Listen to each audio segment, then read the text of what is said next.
तो वो एक आत्मा था। क्या था? वो एक आत्मा था। हाँ, जब आत्मा आया तो किसी ने नहीं देखा। अभी बहुत सारे लोग चंगे होंगे तो कोई नहीं समझ पाएगा कौन चंगा किया वहां जाकर, पर वो आत्मा गया। जो आप सुन रहे हो वो आपके अंदर जा रहा है, और जब आपके अंदर, जब आप उसे अपने अंदर आने देते हो, वो आ रहा होता है, तब आपकी आंखें खुली होती, नींद में नहीं होती। ये पहचान है। जब आप सुनते रहते हो, आपके समझ में आता है, तब आपकी आंखें खुली होती रहती हैं और आपका दिमाग फ्रेश रहता है। सोच लेना, मेरे अंदर आ रहा है परमेश्वर का आत्मा, और जब आपके अंदर आ गया, उतर आया, तो लिखा है मैं तुझे इस बीमारियों के दशा से निकालने वाला हूं, मैं तुझे इस दुष्टात्मा से छुड़ाने वाला हूं, और मैं तुझे दूध और मधु की धाराएं जहां बहती हैं मैं तुझे पहुंचाने वाला हूं। यीशु मसीह के नाम से आमीन बोले, हालेलुया। और यही बात लिखा है निर्गमन अध्याय 3 उसके 8 पद को हम फिर से पढ़ेंगे। हाँ, 7 और 8 को पढ़ेंगे। देखो ध्यान से यहाँ पर क्या बाइबल कहती है। निर्गमन अध्याय 7 उसके 8 में क्या लिखा हुआ है। उसने आपके दुखों को देख लिया, उसने आपके मुश्किलों को देख लिया, और यहाँ लिखा है फिर परमेश्वर ने अपनी प्रजा के दुखों को निश्चय, बाइबल देखो पढ़ने वाले लोग, निश्चय देखा। वो देखेगा क्योंकि आप उसके बेटे और बेटियां हो। आमीन बोलो। वो निश्चय आपके दुखों को देखेगा क्योंकि आप उसके वचनों के आधार पे जी रहे हो। वो निश्चय ही आपको देखेगा और आपको नहीं छोड़ेगा। लिखा है कि मैंने उनके दुखों को निश्चय देखा, और उनकी चिल्लाहट और परिश्रम कराने वालों के कारण जो होती थी, उन पर जो चिल्लाहट आती थी, समस्याओं का, विपत्तियों का, मैंने सुन लिया, और उनकी पीड़ाओं पर मैंने चित्त लगाया। पीड़ा, वो जो दर्द में थे, मैंने उस पर क्या लगाया? चित्त लगा लिया।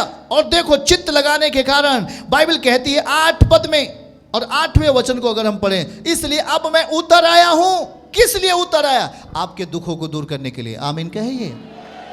वो आपकी सुनेगा कब? जब आप उसके वचनों के अधीन रहोगे। वो आपको देखेगा कब? जब आप उसके वचनों के आधार पर चलोगे।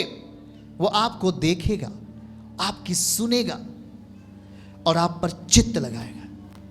और जो अपना चित्त लगाएगा, पूरा ध्यान आपके ऊपर लगा देगा, तो बाइबल कहती है कि अब मैं उतर आया हूं उन्हें मिस्रियों के वश से छुड़ाऊं, और उस देश से निकालकर एक अच्छे और बड़े देश में, जिसमें दूध और मधु की धारा बहती है, अर्थात कनानी, हित्ती, एमोरी, परजिब्बी, हिब्बी, यबूसी लोगों के स्थानों में पहुंचाओ, जहां पर शांति और सुख है। आपको वहां ले जाने के लिए वो तैयार है। यीशु के नाम में पहुंचाने के लिए तैयार है। आमीन कहें। इसलिए यहां पर देखो, उसके अंदर, जिसके अंदर दुष्ट आत्मा बोला, उस व्यक्ति ने अपने अंदर मसीह को जगह दिया, मसीह को स्थान दे दिया। अब जरूरी नहीं कि मैं आपके घर पे आऊं और आपको छू, नहीं, आज परमेश्वर को आप छू पाएंगे। आमीन बोले। क्योंकि वो आपके ऊपर चित्त लगाएगा, आपको देखेगा और आपकी सुन रहा है, पर उसके पहले कि आप उसको अपने अंदर उतारो, उतारो विश्वास के साथ, उतारो उसके वचन के साथ। आप समझौता कदापि ना करें। संसार की गंदगियों से सावधान रहें। अगर आप मसीह के स्वभाव में चलेंगे, दुख है तो आनंद में बदलेगा जरूर एक दिन। मैं फिर से कहता हूं, यदि आप मसीह के साथ हो, यीशु के साथ हो, यीशु के प्रेम में हो, अगर आपको दुख है, कष्ट है, पीड़ा है, तो एक दिन उसे जाना ही है। वो जाएगा, परमेश्वर उसका समाधान करेंगे और हमें उद्धार के लिए तैयार करेंगे। पर आपका विश्वास अधूरा नहीं होना चाहिए। आपका विश्वास उसके वचन पर बने रहे, और जब उसके वचन पर आप बने रहेंगे तो उसके स्वभाव में चलिए, और जब आप उसके स्वभाव में चलेंगे तो ध्यान से सुनो, आपके अंदर कोई बीमारी भी होगी तो प्रकट होगी। जैसे ये देखो, दुष्ट आत्मा थी और ये सभा में क्या हो गई? प्रकट हो गई। और जब प्रकट हो गई तो इसको निकलना था बाहर यीशु के नाम में।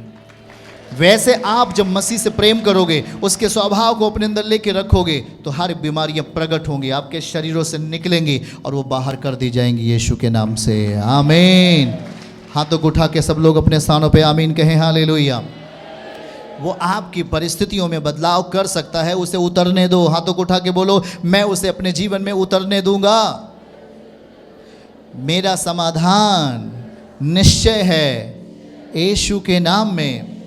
मैं विश्वास करता हूँ यीशु के वचनों के ऊपर, जो आत्मा में आया, शरीर में दिखाई दिया, स्वर्ग पर उठा लिया गया जीवित। मैं उस पर विश्वास करता हूँ, वो मेरे लिए अद्भुत करेगा, अद्भुत करेगा।